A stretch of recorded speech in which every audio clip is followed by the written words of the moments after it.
Assalamualaikum warahmatullahi wabarakatuh.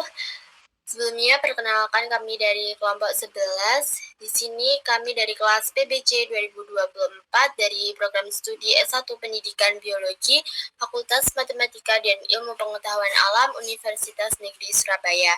Di sini kami akan mempresentasikan mengenai anatomi batang terutama pada korteks.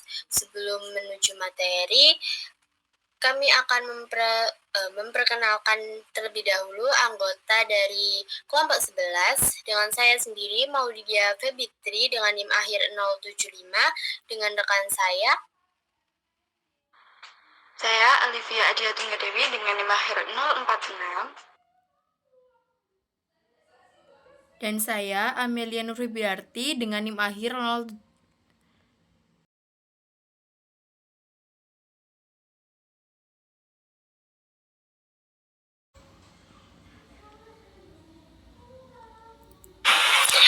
Oke, yang pertama terdapat gambar penampang melintang dari batang. Untuk gambar sebelah kiri yaitu batang monokotil dan yang sebelah kanan merupakan batang dikotil, di mana terdapat strukturnya yang meliputi epidermis, korteks, jaringan dasar, berkas pembuluh, kambium pembuluh, dan juga empulur.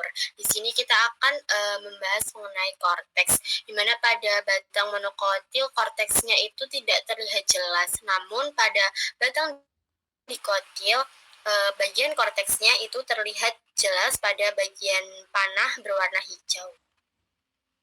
Next.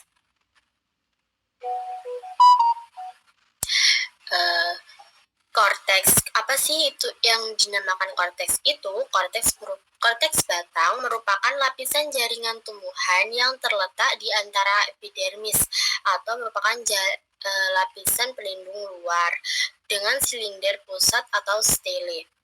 Korteks sendiri tersusun dari berbagai tipe jaringan yaitu parenkim, kolenkim, skelenkim, dan endodermis, termasuk bagian dari jaringan dasar atau ground tissue system. Korteks umumnya ditemukan jelas pada batang dikotil, sementara pada batang monokotil batas korteks dan juga silinder pusat sering tidak begitu jelas nampaknya. Korteks memiliki fungsi dalam metabolisme, penyimpanan, transportasi lateral, dan juga perlindungan struktur batang. Selanjutnya, mengenai letak dan posisi korteks akan dijelaskan oleh rekan saya. Baik, di sini saya akan menjelaskan letak dan juga posisi korteks. Korteks itu berada tepat di bawah epidermis, membentuk lapisan yang cukup luas pada batang muda. Bagian terdalam korteks adalah endodermis, yaitu lapisan sel khusus yang menjadi batas dengan silinder pusat. Nah, lapisan ini dapat dibedakan menjadi 3 bagian, yaitu yang pertama hipodermis, yaitu lapisan pertama di bawah epidermis yang berfungsi sebagai penguat. Kemudian yang kedua yaitu parenkim korteks, yang bagian tengah paling luas. Sedangkan yang ketiga yaitu endodermis, yaitu lapisan terdalam yang mengontrol pergerakan zat ke dalam stele. Selanjutnya yaitu struktur korteks, yaitu yang pertama hipodermis. Nah, biasanya itu terdiri atas kolenkim atau pada batang muda, ada juga pada sklerenkim yaitu pada batang tua yang berfungsi sebagai jaringan penguat yang menjaga batang tetap kokoh namun lentur. Kemudian yang kedua yaitu parenkim korteks yang tersusun dari sel hidup dengan dinding tipis, bentuk bulat, oval, atau memanjang. Memiliki vakuola besar yang menyimpan air, zat makanan, atau pigmen. Ruang antar selnya itu cukup lebar sehingga memudahkan pertukaran gas atau aerasi. Nah, kadang mengandung plastida, amiloplas, yaitu penyimpanan pati, atau kloroplas, yaitu fotosintesis. Yang ketiga yaitu endodermis. Nah, lapisan sel itu tersusun rapat tanpa ruang antar sel. Sering mengandung PTA casperi berupa lignin atau suberin yang mengontrol transportasi, yang berfungsi sebagai gerbang atau masuknya air dan mineral menuju silinder pusat. Nah, adapun ciri-ciri sel korteks, yaitu yang sel korteks itu memiliki beberapa ciri-ciri, yaitu sel hidup berdinding sel tipis terutama parenkim, bentuk sel bulat, oval atau poligonal, ruang antar sel besar, berperan dalam pertukaran gas, Kemudian mengandung vakuola besar untuk menyimpan air dan juga zat terlarut. Dapat berisi plastida, yaitu yang pertama amiloplas, penyimpanan pati, yang kedua kloroplas yaitu fotosintesis pada batang hijau, yang ketiga itu kromoplas yang memberi pigmen tertentu, dan yang keempat pada batang tua itu beberapa sel korteks bisa mengalami lignifikasi menjadi jaringan penguat. Nah, selanjutnya akan dijelaskan oleh rekan saya, silakan. Nah, yang selanjutnya ini ada fungsi korteks, yakni yang pertama sebagai tempat penyimpanan, sebagai tempat penyimpan cadangan makanan seperti pati, gula, protein, dan lemak. Lalu sebagai tempat menyimpan air sehingga batang tidak cepat layu. Lalu fungsi korteks yang kedua itu sebagai tempat fotosintesis. Pada batang hijau, sel parenkim korteks mengandung kloroplas untuk menghasilkan makanan.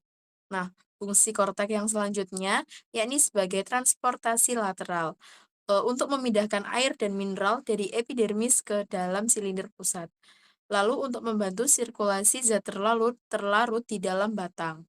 Lalu fungsi yang keempat ini ada aerasi, yakni ruang antar sel yang lebar memudahkan untuk pertukaran oksigen, karbon dioksida, dan uap air. Lalu ada fungsi korteks yang terakhir, yakni sebagai perlindungan dan penguatan. Hipodermis berupa kolenkim dan sklerenkim untuk menjaga batang agar tetap kokoh. Lalu untuk mencegah kerusakan mekanis akibat tekanan dari luar. Oke, next. Nah, di sini ada perbedaan korteks pada batang dikotil dan batang monokotil. Nah, pada batang dikotil, korteksnya ini terlihat jelas dan lebar. Lalu endodermisnya itu nyata dan sering memiliki pita Kaspari. Hipodermis biasanya kolenkim dan bersifat fleksibel. Lalu terdapat banyak ruang antar sel pada jaringan parenkim. Contohnya itu ada Helianthus annus dan cucur pita sp. Nah, pada batang monokotil, korteks tidak jelas batasnya dengan stele. Lalu endodermisnya itu sering tidak nyata, hipodermis biasanya itu sklerenkim dan teksturnya keras. Ruang antar sel relatif sempit, contohnya itu ada Ziames dan Oryza sativa. Oke, next.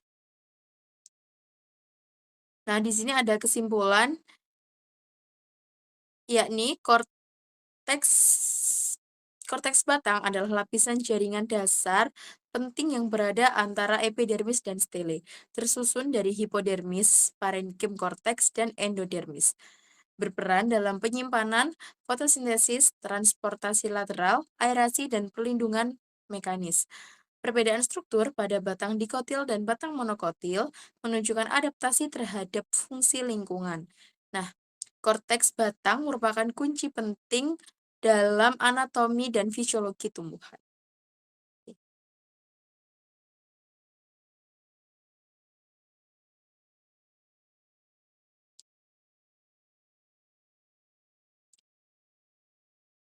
Nah, mungkin itu saja presentasi dari kelompok 11. Saya mewakili kelompok 11. Mohon maaf bila ada salah kata dan salah ucapan. Saya akhiri. Wassalamualaikum warahmatullahi wabarakatuh.